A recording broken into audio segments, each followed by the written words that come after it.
صباح الخير من اول يوم في السنه الجديده. عاملين ايه؟ وحشتوني قوي قوي من الفيديو اللي فات.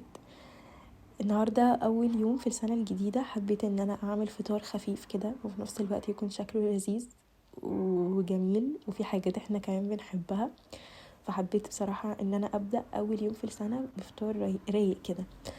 انا من اكتر الوجبات اللي بحبها هو وجبه الفطار. بقدر ان انا افنن فيها كده واعمل اشكال حلوه وانا بحب ده قوي، يعني اكتر حاجه بحبها وجبه الفطار. فطرنا، وبعد ما فطرنا وخدنا كام صوره كالعاده، صاحبتي كلمتني وقالت لي تعالي ننزل نشرب حاجه مع بعض. فقلت ليه لا، يلا نشرب معايا حاجه كده. هي تبان الدنيا ضلمه والوقت متاخر وكده، بس فعليا الساعه 5 يعني، بس توقيت طبعا الشتاء في مصر، فالدنيا بتليل بسرعه قوي. فالساعه 5 دلوقتي، فاروح اقعد معاها نشرب حاجه كده، نقعد معاها شويه فكركم متنسوش تعملوا اشتراك في القناه وكومنت على الفيديو ولايك، وبجد ده بيفرق معايا قوي.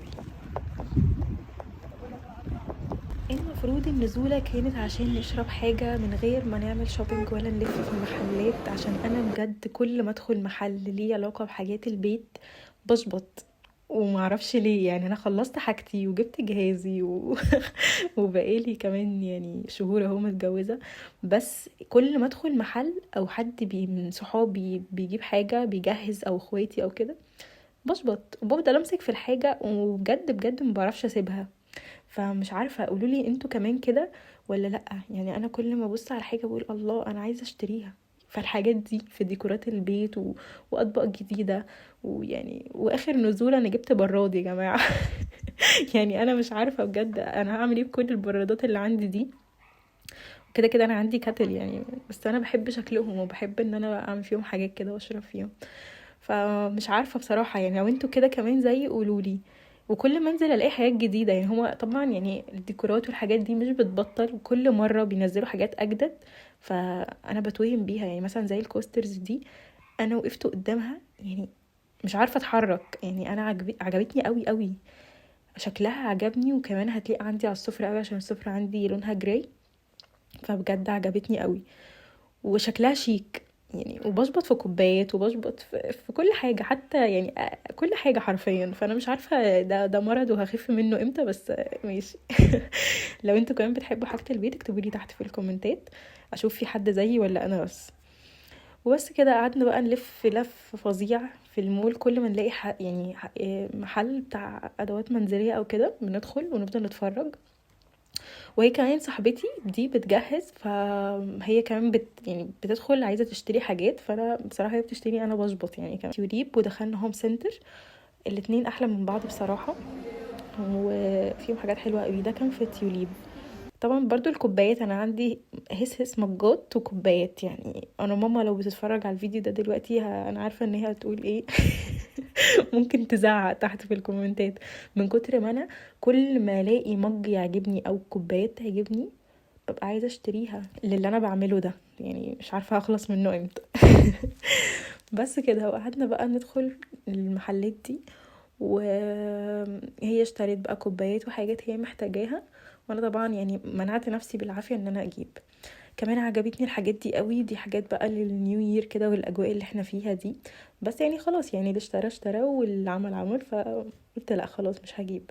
عجبني قوي كمان الطقم ده طقم كده بتاع جاتو، يعني ممكن مثلا كيك او حاجه، ومعاه كمان اللي هو الغطا بتاعه ده واطباق، وكان سعره حلو قوي. وكمان الكوسترز دي انا عندي منها الكوسترات الكبيره بتاعه اللي بتحط عليها اطباق او كده، فعجبتني دي. حسيت ان انا ممكن اجيبها مع الكوسترز الطويل الكبيره دي، احط عليها الكوبايات والمجات وكده. خلصنا بقى الحاجات اللي هي كانت عايزه تشتريها، وهنعمل بقى الحاجة الهدف الأساسي أصلا للنزولة دي، إن احنا كنا عايزين ننزل نشرب حاجة سوا. فخلاص بقى يعني هنروح بقى دلوقتي نقعد في مكان ونشرب حاجة.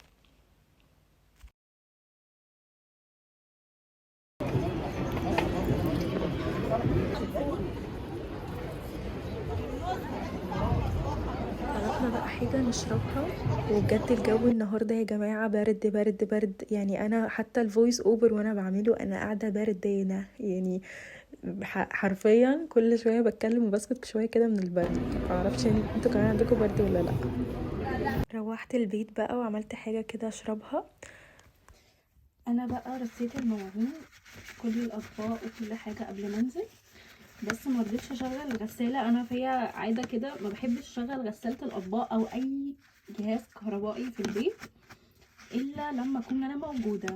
يعني ما بحبش اشغله وانزل واسيبه بقى خلاص هو يتعايش مع نفسه، لا، لازم اكون موجوده في البيت. يعني بخاف بصراحه، وممكن الميه تقطع، ممكن اي حاجه تحصل، انا بطمن اكتر كده. هنا انا بعمل ايه؟ انا بنشف الدرج كويس قوي، لان لو في نقطه ميه القرص اللي بحطه في الغساله بيلزق فيه يعني ما بينضفش كويس وما بينزلش اصلا. فانا حطيت القرص اهو بعد ما نشفت. بس طبعا هي المنظر ده عشان خاطر انا منظر الحاجات اللي مش نظيفه دي، عشان خاطر رصيت الحاجات كلها ولسه طبعا ما غسلتش. فانا دلوقتي المفروض ان الميه هتقطع. يعني للاسف عرفته بعد ما وصلت لحد نص الطريق كده، فاحنا محتاجين برنامج سريع ان هي هتقطع اصلا. فاعمل اللي هو كويك اند شاين ده. عرفت بعد ما وصلت لنص الطريق، فقلت لا مش هرجع، يعني مش هعرف ارجع. لو كنت عارفه من الصبح اصلا ما كنتش خرجت، كنت خلصت بقى يعني كل الحاجات اللي المفروض اعملها. بس كده اشتغلت وخلصت الغدا بقى، وعملت بقى كوبايه شاي كده اشربها معاكم. وانتوا كمان يعني قوموا اعملوا حاجه دافيه كده تشربوها، ايا كان بقى هي ايه، حاجه حلوه انتوا بتحبوها. وتعالوا بقى نتكلم شويه مع بعض كده. انا ما حبيتش بصراحه ان انا اعمل فويس اوفر للفيديو ده. انا حبيت ان انا افتح الكاميرا ونتكلم مع بعض، يعني زي ما تيجي. يعني انا بعمل مونتاج للفيديو ده وهنزله في نفس اليوم. النهارده المفروض ان هو اول يوم في السنه الجديده. قولولي بقى ازاي انتوا بتخططوا للسنه الجديده؟ بتكتبوا اهداف مثلا انتوا عايزين تعملوها ولا مش بتهتموا بده قوي؟ انا مثلا بهتم ان انا اكتب اهداف للسنه الجديده، وبحب ان انا اكتبها في حاجه ما تضيعش، يعني اكتبها على نوت موبايل مثلا، الموبايل بتاعي، ومش حاجه اللي هي ممكن تضيع كده مع الوقت، او على اللابتوب او اي حاجه يعني تكون محفوظه فيها. وباجي اشوف بقى انا حققت منها ايه. يعني قولولي انتوا بتحبوا تعملوا كده ولا لا، وايه اهدافكم للسنه الجديده؟ لو حابين تشاركوا ده معايا جدا بجد هيبقى حلو قوي. بس خلوا في حاجه في بالكم، ان انتوا لازم وانتوا بتكتبوا الاهداف الجديده للسنه الجديده ما تكتبوش حاجه خارج، يعني خارج حدود المألوف. يعني حاجه انتوا عارفين ان انتوا مش هتقدروا تعملوا ده، وعارفين ان هو ده صعب يتحقق. ايوه، حلو التفاؤل وحلو ان انتوا يعني تكتبوا حاجات كده يعني فيها تفاؤل، وان انتوا تتوقعوا الاحسن. بس اللي مش حلو ان انتوا تكتبوا حاجات خارج قدراتكم ماديا ونفسيا ومعنويا وكل حاجه. يعني حاولوا تركزوا على ده وانتوا بتكتبوا. اكتبوا حاجات فعلا انتوا هتقدروا تعملوها، عشان ما تجوش في نهايه السنه وان شاء الله بدايه السنه الجديده تسالوا طب احنا ليه ما عملناش كذا، عشان مفيش القدره على ده. بس حاجه كمان من الحاجات اللي انا الحمد لله بقالي فتره مركزه عليها، ان انا بشكر ربنا على اقل حاجه وكل حاجه. وحرفيا ده بيفرق معايا قوي. يعني مثلا نزلت واشتريت حاجات وبذلت مجهود و فبفضل اقول وانا راجعه الحمد لله يا رب انك مدينا القدره الماديه ان احنا قادرين نجيب ده. والحمد لله يا رب انك مديني صحة ومقويني وبنزل وبشتري وفيا صحة وبقدر الف وبعمل ده. يعني ابسط الاشياء بفضل يعني احمد ربنا عليها. وهكذا بقى في كل حاجة. روحت البيت الحمد لله يا رب على نعمة البيت. قبل ما انام عملت حاجة في البيت مرهقة شوية، يوم عدى مثلا عليا بصعوبة، بفضل احمد ربنا واشكر ربنا انه اليوم عدى. والحمد لله يا رب انك مديني القدرة على ده. تعبت تعب مثلا بسيط وخفيت، الحمد لله يا رب على الصحة. والحمد لله يعني حتى لو دور برد، الحمد لله على ان احنا بنقدر نتنفس كده نفس داخل ونفس خارج من غير ما نحس بألم.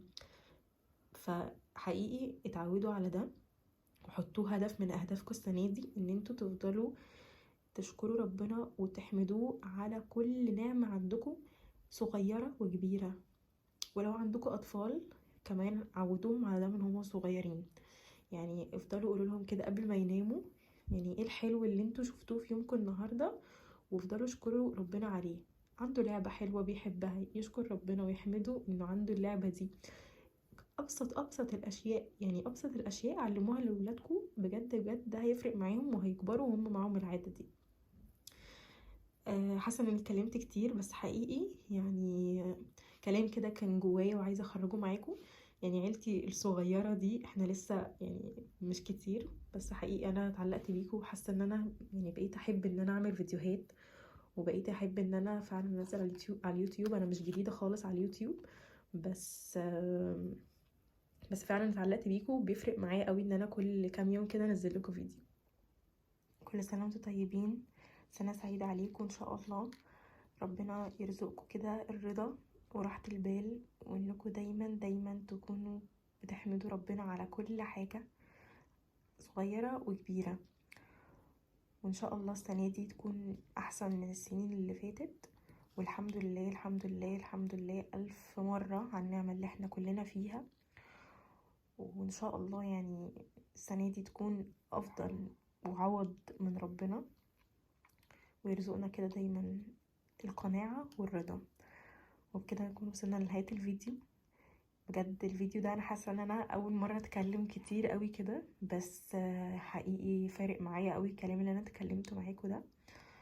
وبحبكم قوي. اشوفكم في فيديو جديد ان شاء الله. باي باي.